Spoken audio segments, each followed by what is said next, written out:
तो ये आप लोग को कमेंट करके बताना है कि कलम की छुपाई कैसे करते हैं। आगे कलम का नमक का दरोगा वो मुंशी प्रेमचंद जी द्वारा लिखा गया एक उपन्यास है, इसका भी हमको ख्याल रखना है। बाकी देखिएगा, खिलौने किस चीज के बने थे। जब हम ये सेशन चालू कर रहे थे तो ये इस पर चर्चा किए थे कि खिलौने किस चीज के बने थे। तो जो खिलौने हैं वो जो पूरे के पूरे जो खिलौना है वो मिट्टी का बना हुआ था। किसका बना हुआ था खिलौना? वो खिलौना जो है मिट्टी का बना हुआ था। किसका बना हुआ था खिलौना? तो इसका याद रखिएगा, खिलौना जो बना हुआ था वो सारे खिलौना मिट्टी का बना हुआ खिलौना था। किसका बना हुआ खिलौना था? तो मिट्टी का बना हुआ खिलौना था। हमको ये भी याद रखनी है, इसको भी समझना है कि वो सारे खिलौना मिट्टी का खिलौना, मिट्टी का बना हुआ था खिलौना। वो जो भी खिलौना बना हुआ था वो सारे खिलौना मिट्टी का बना हुआ था। समझ रहे मेरी बातों को? मेरी बातों पे गौर करते रहिएगा। बस इस सेशन को देखना है और मुझे लगता है कि जो ऑब्जेक्टिव प्रश्न नॉन हिंदी का है इसी तरीके से करा देंगे और फिर विज्ञान का सेशन चालू करेंगे। विज्ञान का भी इसी तरीके से इसी समय में लगभग हम लोग 7 बजे लाइव आएंगे और 7 साढ़े 7 बजे आते आते पूरे सारे खत्म कर देंगे। ठीक है, अभी मेरे पास समय भी है और इस तरीके से पढ़ेंगे तो और मजा आएगा। खैर, क्या था कि मिट्टी का बना हुआ था। खिलौने किस चीज से बना हुआ था? खिलौने जो है पूरे के पूरे मिट्टी से बना हुआ था। किससे बना हुआ था? तो पूरे के पूरे खिलौना जो है मिट्टी से बना हुआ था। आगे हम देखते हैं और समझने की कोशिश करते हैं कि ईदगाह कहानी आधारित है। ईदगाह कहानी जो है किस पे आधारित है? ईदगाह कहानी किस पे आधारित है ये हमको देखना है कि ईदगाह कहानी किस पे आधारित है।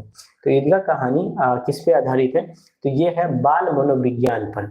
आपको पता होगा कि ये जो कहानी है वो किस पे आधारित है? तो बाल मनोविज्ञान पर आधारित ईदगाह कहानी है। किस पर आधारित कहानी है? तो बाल मनोविज्ञान पर आधारित है। यहाँ से अगर ऑब्जेक्टिव प्रश्न पूछे भी जाएंगे तो आप अच्छे तरीके से जवाब दीजिएगा कि ईदगाह कहानी जो है वो बाल मनोविज्ञान पर आधारित कहानी है और आप लोग को जवाब भी देना है कि ईदगाह कहानी किस पर आधारित कहानी है? तो बाल मनोविज्ञानिक पर आधारित कहानी है। आगे देखते हैं और समझने की हम लोग कोशिश करते हैं। तो आगे ये प्रश्न है,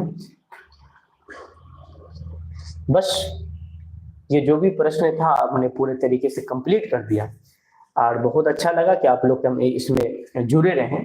जो भी बच्चे इसमें जुड़े लाइव जुड़े हैं उनको दिल से धन्यवाद। आप कल भी इसी समय में आइए, इसको हम खत्म करते हैं। आज हमारा जो चैप्टर का नाम था ईदगाह कहानी, ईदगाह कहानी के जितने भी ऑब्जेक्टिव प्रश्न थे वो सारे के सारे प्रश्न बन गए। आप लोग शुरू से मेहनत कीजिए और लगातार मेहनत कीजिए क्योंकि आपको कुछ अच्छा करना है। अगर कुछ अच्छा करना है तो अभी से लगातार मेहनत कीजिए, क्योंकि वो कहते हैं ना कि एक दिन में कुछ नहीं हो सकता, लेकिन अगर मुसलसल हम मेहनत करते रहें तो एक दिन जरूर हम जो करना चाहते हैं वो होगा। समझ रहे हैं मेरी बात को?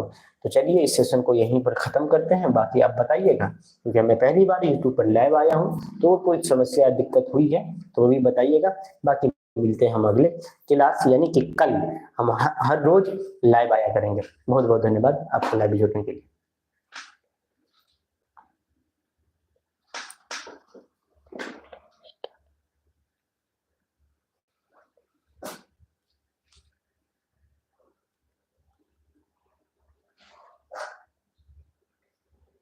फिनिश। ओहो, अपलोड कैसे?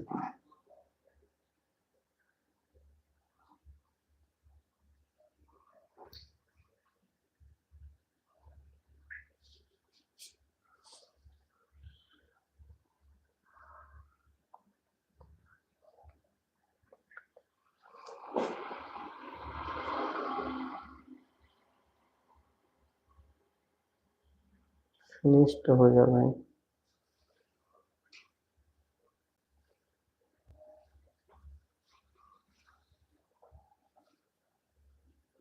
चलिए तो हम यहीं पर सेशन को खत्म करते हैं। थोड़ी सी गड़बड़ी इसीलिए है क्योंकि पहली बार हम लाइव आ रहे हैं। समझ में नहीं आ रहा? अपलोड तो हो जा भाई।